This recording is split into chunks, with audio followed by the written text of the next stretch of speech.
Discharge చేస్తే ఇప్పుడు ఎలా ఉందంటే రేపు ఎలా ఉంటారు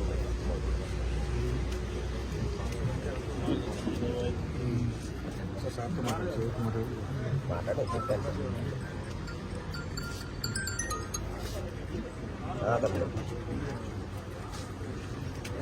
పులిపూడి గారు స్టేజ్కి వచ్చారు అయితే వెనకెళ్ళేనా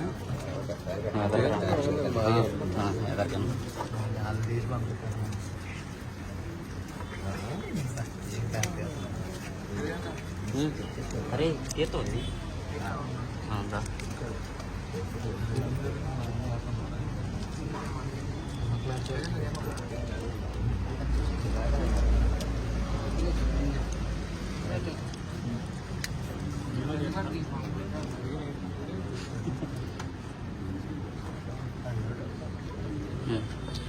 ఈ వీడియో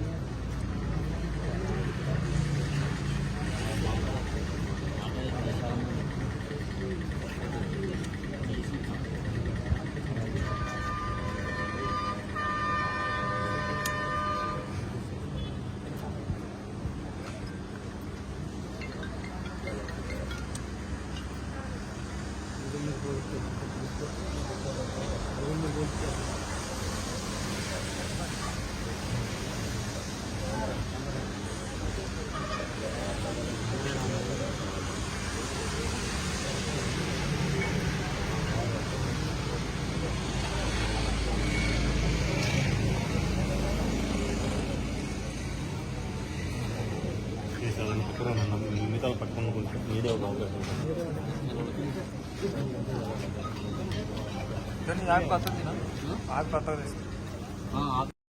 అంటే 100 మంది ఒకవైపు ఉన్నారు. 10 మంది ఇంకొకటి ఈ పాప మీద వాడు వెరీ ప్రయత్నం చేశాడని వీడు చెప్పిన తర్వాత ఇప్పుడు వాడు వెళ్ళి కేసు పెట్టిన తర్వాత హాస్పిటల్లో జాయిన్ అయ్యాడు. అందులో నిజమేంటో మీకు తెలుసు.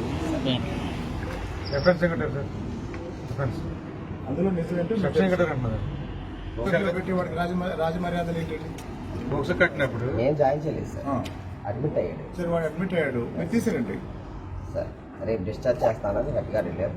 అంటే ఒక క్రైమ్ చేసిన వాడు హాస్పిటల్లో ఇందాక మీరు చూస్తూ ఉంటారండి. అతను డిశ్చార్జ్ అయిన దాకా నేను కూర్చున్నాను. మేమందరం ఎక్కడ కూర్చుంటాం. ఆ కొట్టిన వాళ్ళని వాళ్ళ ఇళ్ళ దగ్గరే ఉన్నారు. ఇంకా కుర్రాన్ని కొట్టడానికి ఊళ్ళో తిరుగుతున్నారు. మరి వాళ్ళ మీద యాక్షన్ తీసుకుంటాం. ట్రూత్ మొబైల్స్ వాళ్ళు చెప్పాము, అక్కడ గొడవ లేకుండా వెళ్ళారు తిరిగారు. అదండి ఆల్రెడీ కొట్టారు కదా, కొట్టిన వాళ్ళ మీద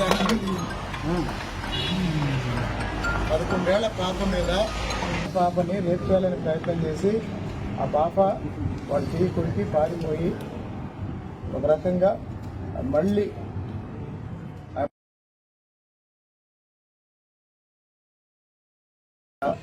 బాధితురాలి బంధువుల్ని తలలు పగలగొట్టారు. వాళ్ళ మీద కూడా యాక్షన్ లేదు. అంటే వీళ్ళు ఎస్టీ వాళ్ళు, ఎరకల వాళ్ళు, ఎవరు దిక్కులు పై 10 మందే ఉన్నారు. అంటే జనబలాన్ని బట్టి రెగ్యుమెంట్ ఇస్తారండి. వెళ్ళిపోమన్నాను సార్, అది కూడా మీరు ఉండటానికి వెళ్ళాలి. ఒక్క ఫ్యామిలీ కూడా లేదండి, మొత్తం తిరుగురులో ఉన్నారు. సార్ తీసుకొచ్చారండి, ఇప్పుడు వస్తున్నారు. తీసుకొచ్చారు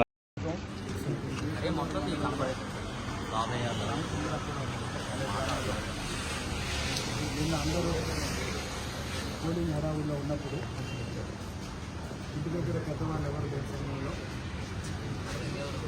గిరిజన మైనర్ బాలికలు ఆ పక్కన ఉండే ఒక యువకుడు ఇంట్లోకి లాక్కెళ్ళి అత్యాచార ప్రయత్నం చేసినప్పుడు 11 సంవత్సరాల ఆ పాప భయపడి అతని చేతిని కొరికి అతని నుంచి తప్పించుకొని పారిపోవడం జరిగింది. మధ్యాహ్నం 12 గంటలకు ఈ సంఘటన జరిగిన దగ్గర నుంచి సాయంత్రం ఆ పాప తల్లిదండ్రులు ఓటేసి ఇంటికి వచ్చేంత వరకు ఆ పాప భయంతో ఇంటి నుంచి బయటకు రాకుండా గదిలో ఇంట్లోనే. తల్లిదండ్రులు ఓట్లోకి వచ్చిన తర్వాత ఎందుకు భయపడుతున్నారని ఆ పాప కృష్ణ. అప్పుడు ఆ పాప తల్లిదండ్రులు, పొరుగువారు, ఇంకొక 4 ఎవరైతే ఆ పని చేశారో ఆ కుర్రాన్ని అడగడానికి వెళ్ళినప్పుడు బాధితుల మీదే మళ్ళీ దాడి చేసి ఒక 5-6 నెలలు పగలగొట్టారు. ఒక పక్క అత్యాచార ప్రయత్నం చేసిన వ్యక్తి మీద ఇంతవరకు కేసు లేదు, అరెస్టు లేదు. రెండో పక్క బాధితుల మీదే దాడి చేసి తలలు పగలగొట్టి బాధితులు ఈరోజు తిరువూరు ప్రభుత్వ ఆసుపత్రిలో ఉంటే ఆ విషయంలోనూ ఎలాంటి చర్యలు లేవు. కాబట్టి ఏకొండూరు పోలీసు వారికి మా విజ్ఞప్తి ఏంటంటే, మా డిమాండ్ ఏంటంటే, 2 దుర్మార్గమైన నేరాలు జరిగాయి. 11 ఏళ్ల పాపని రేప్ చేసే ప్రయత్నం జరిగింది.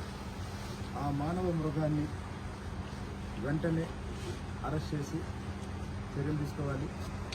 పైగా అతన్ని అరెస్ట్ చేసి చర్యలు తీసుకోవాలని మేము అడిగినప్పుడు ఇదేం పెద్ద కేసు కాదు, ఇది 7 సంవత్సరాల లోపే కదా అని కాస్త నిర్లక్ష్యంగా పోలీసులు మాట్లాడటం అత్యంత దుర్మార్గం. అలాగే బాధితుల మీద దాడి చేసి, బాధితులు 10 కుటుంబాలు ఉంటారు, వీళ్ళ మీద దాడి చేసిన వాళ్ళు ఒక 50-60 కుటుంబాలు ఉంటాయి. బాధితుల్నే అక్కడి నుంచి ఖాళీ చేసి, ఇల్లు ఖాళీ చేసి వెళ్ళిపోవాలని బెదిరిస్తున్నారు. కాబట్టి ఇది అనేక అంశాలు ఇందులో ఉన్నాయి. ఇప్పుడు నేరం చేసిన వాళ్ళ మీద చర్యలు తీసుకోవాలి. రెండోది, ఈ గిరిజనులు ఎవరైతే ఉన్నారో వాళ్ళకి భవిష్యత్తులో కూడా భద్రత కల్పించాలి. వాళ్ళ జోలికి ఎవరు వచ్చినా సరే తీవ్రమైన చర్యలు తీసుకుని వాళ్ళకి భద్రత కల్పించాలని పోలీసుల్ని అలాగనే ప్రభుత్వాన్ని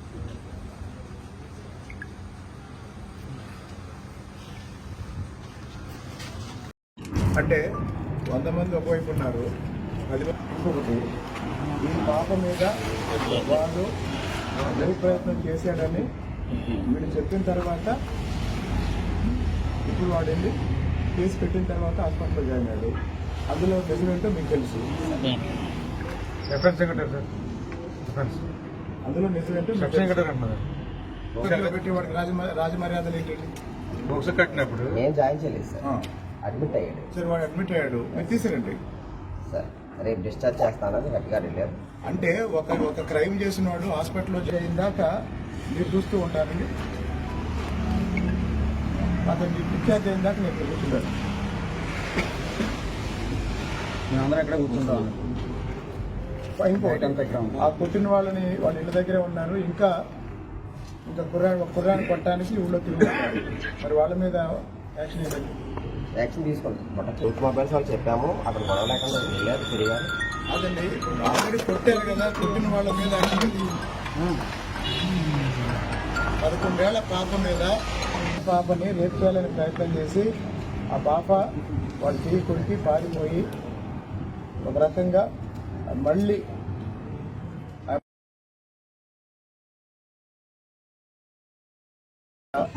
బాధితురాలి బంధువుల్ని తలలు పగలగొట్టారు. వాళ్ళ మీద కూడా యాక్షన్ లేదు.